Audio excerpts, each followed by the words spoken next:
Hi, my name is Arunima, and I've been an author, TEDx speaker, educator, and now a spiritual healer. So, ever since I started doing angel card reading and helping and mentoring women on the path of spirituality and how to overcome the life challenges, I'm still on the process and I'm learning a lot. There is one question that a lot of people ask, women especially, and I'm sure the question pertains not just to women but men as well. Okay, so the fact is that how to move on or how to start on the path of spirituality. Now, even before getting into the question of how, let us understand why. So this why I'm hoping that I'll be understandable. I'm trying to knit it in a way that it's understandable, so chewable, so to say. That's okay. So why should you become spiritual? Because we all are already on a spiritual journey. We are all on a spiritual journey. You must have heard about twin flame journey. You're a star seed. You're this. You're that, or you are in a karmic connection and whatever. So no, it's not like unless you are in one of these, only then are you on a spiritual journey. Something that Hinduism has been talking about for a long time. And no, I'm not one of the fanatics. Like, I'm not one of those extreme people who believe that my religion is the best. I try to take from all the religions whatever guidance I get. So, but it talks about the fact that there are 84 lakh yonis, which it talks about, okay? And you have to pass through each of these existences, okay, to become a human being. Okay, so it starts from the 1D, like you may be a part of the stone, okay, or you are an insect or something like that. Then if you did well as an insect, that moved on to let's say a lizard, then in the next lifetime you became a cat or something like that. Okay, so 84 lakh of these things, like these different species or existences you've lived before you became a human being. And if you see, there is some logic behind that, for even for some people who don't actually believe that. And the logic is that if you see, from the time the earth began, there are some species which have always been there, like fish. All the frogs, they are ancient, right? And then there were dinosaurs. So it has taken quite some time for human beings to come up. Okay, and after humanity, like within the human existence itself, there are so many lessons to be learnt. While you are on the path of learning the lessons, you are also creating karma. What is creating karma? Karma is like the cause and effect. And of course there are several rules. I will not take a lot of time on discussing that. But the fact that whenever your emotions are involved, your man vachan or karma is involved, then you create an account with another soul. And then to answer back that, in the next birth, that person will come back. If you made the other person feel bad, then that person will come back and will do the same thing or something very close and very similar to balance the karma. If you did something very good and the other person had any affection for you or had a craving for you or anything of that sort, then again that person, that soul will come back. So that is why they talk about nishkam karma or detachment. Like you should not attach yourself to whatever you are doing. Of course that's very difficult to understand from the 3D perspective. So the fact that what I'm trying to say is, like, why should we walk on the path of spirituality? We should walk on the path of spirituality because this is the reality, of course. And for many people, I'm sure many people will not understand and many people will also laugh at it. It's all right. It's my reality, at least. We all are living in the same universe in a different reality. So the fact that I think what is better should be judged by what gives you peace. What kind of an experience happens in your life that brings you to a situation where you are happy or where you are satisfied and content with your life, with your existence. And the biggest way of understanding that is your power of manifestation. You think about it and it happens, or you decide, you put an intention and it manifests in your life, which is called law of attraction. So that is why you should walk on the path of spirituality, to reach a path where you are not leading a a life where you hate yourself, where you hate circumstances, where you think, why am I here? What nonsense is happening in my life? And you feel like you are a subhuman species. You feel like, you feel like people are demeaning to you, insulting you, and you're not happy and content about your existence. So it's definitely better. The better choice would be to be on a path where you feel the opposite, like you feel happy, content, and that is the path of spirituality. So that is why. That is the why. Now coming to the how. Now, unfortunately, the way we have been brought up, and I am an educator for past 12 years, and still I'm saying that the way we are educating, we are so knowledge bound. We are so, we believe in mugging up everything. We believe in writing down everything. We don't believe in the experience. We forget about the fact that, we want to go to a place and click thousands of pictures and forget about the experience, because we are more concerned about putting it on Facebook and Instagram and showing, see, I've been here. Or perhaps, like if you think about, even I like when I have attended workshops, and if they told me that later we are going to give you notes, those workshops I don't write anything unless they say that you must write.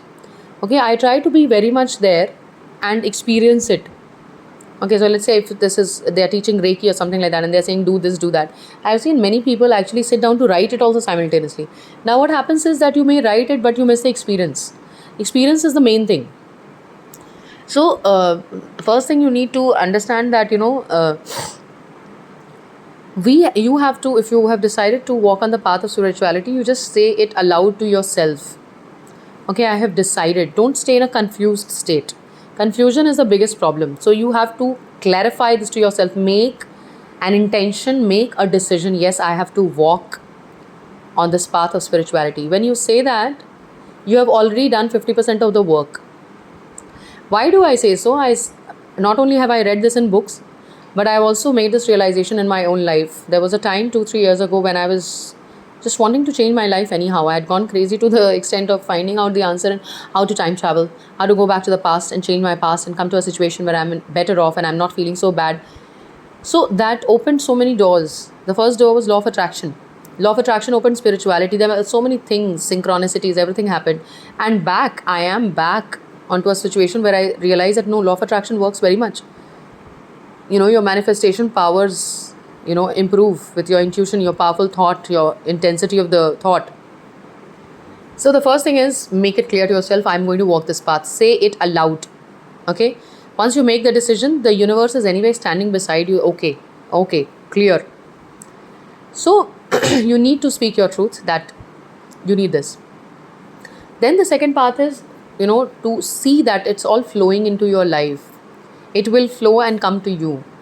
Of course, in the beginning, because there are filters in the brain which, like peels, like layers, it will come off. You will see that. But once you've made the decision, the universe will ensure to contact you in multiple ways. Okay, this doesn't work, the other thing will work. And if you watch this number 17 on the way, number 17 means that, if one door is closed, another door will open. Okay, 17 is an angel number, which means that, if one door is closed, another door will open. If you see 17 every now and then, and you're feeling sad about, oh no, I could not do that. Okay, so that is one thing. So you need to make the decision, things will flow. Second thing is, you need to stay positive. You need to stay positive, because positivity brings about a lot of trust in yourself and, in the universe. Now, if I say self-love, a lot of people have asked me that why don't you develop a course on self-love? It will come. But the fact is that, self-love is understandable after actually getting into meditations. I have noticed that many people who actually need meditation and healing in their life are the first people who run away from meditation and healing in their lives. Okay? You have to say yes to these things. Okay? So you have to put in your effort. Once you put in your effort, things will start coming to you very soon. Like at the moment I started manifesting angel numbers in my life, or I manifested my first spiritual mentor, was a time when I was already working on law of attraction for 3 months. And the first thing that I manifested was a watch. The same watch I had seen, I went according to one video, and that video said that imagine something, and imagine that it's on your in your plate or on your hand or right in front of you. So I imagined a watch. 15 days later, I was gifted that same watch by my sister, elder sister, because it was my birthday. And I didn't even remember. After 1 month again, when I came back to that video, I realized, okay, this is a manifestation. So you need to put in your effort also. When you put in your efforts, then the right videos on YouTube will come, then the right people will talk to you. Maybe an angel healer contacts you and says, okay, do you need angel healing, or things like that will happen. You will realize the power of the universe, the power of your positive thinking. So your effort, once your decision, then your effort, things are flowing. Even right now things are flowing, maybe you are not able to see. So you can also start with reading books, which can be the third step. Okay, so on the same topic, you can start with reading books. Which kind of books to read? You can read law of attraction, you can read positive thinking, you can read the power of subconscious mind. All these kinds of books are already available. The fourth step, or the fourth thing that you must bear very clear in your mind, is that don't think that, oh, I don't think I'm doing it right. Oh no, it's supposed that there's some secret formula, I'm probably not going my way. Okay, many a times people get bound into these thinkings, which again, because of negativity, it takes you one more round. Okay, so it pushes off your manifestation. The negative thinking pushes off your manifestation. So you need to believe yourself that no, whatever is happening for the greatest good. Okay, and so this trust building and not negating your thoughts, you just have to believe whatever I'm doing best. This is what is the best that I could do at the moment, and I'm doing it. So you don't have to negate your thoughts by thinking, no, this is not the right thing. Finally, like, when you move on from this phase and you start actually taking up courses will flow. Courses, mentors, all these things will flow. It is said that when a student is ready, the mentor comes. So the fact that, courses, mentors, all these things will flow into your life when you are ready, when you have finally made a decision. So on the fifth step, how to choose courses and how to choose mentors. One way of understanding it is to see that how has it come to you. Okay, how has it come to you, in the sense that has it flown to you? Because most likely the universe must have offered it to you. Like, many a times I see that I think about I think I should, do something like this kind of a course. That course shows up to me. Okay, the best one of it will show up to me, that this is the offer from the universe or something like that. I mean, like, that is what I feel. Or sometimes I'm clueless what to do next, but then I'm shown through the universe that this is a course you must do. So at this point of time, when you are choosing mentors, you don't always have to go for the best. Like, you don't have to wait for the Mind Valley or something which takes you 20,000 rupees. Only those mentors are the best. Now, there are many mentors who are really very authentic kind of mentors. Okay, but they have just started, so their rates are not as high. Maybe if you contact them after 1 year, their rates may be like really high. Okay, so in that situation, you can choose by your gut instincts, or what your intuition says. Now, intuition and thought, there's a huge difference. Thought is something which will tell you, which will come along with a lot of arguments. Your brain will give you arguments. Brain gives you arguments.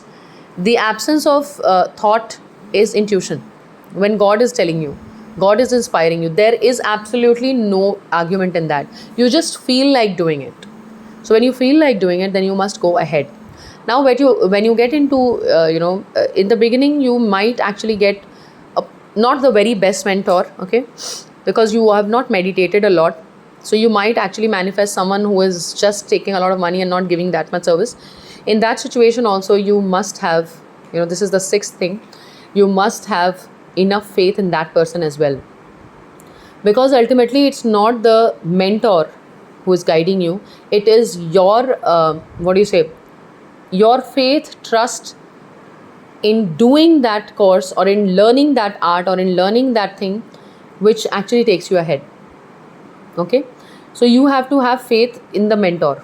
You have to be like a shishya, guru and shishya kind of a relation. You must respect your mentor.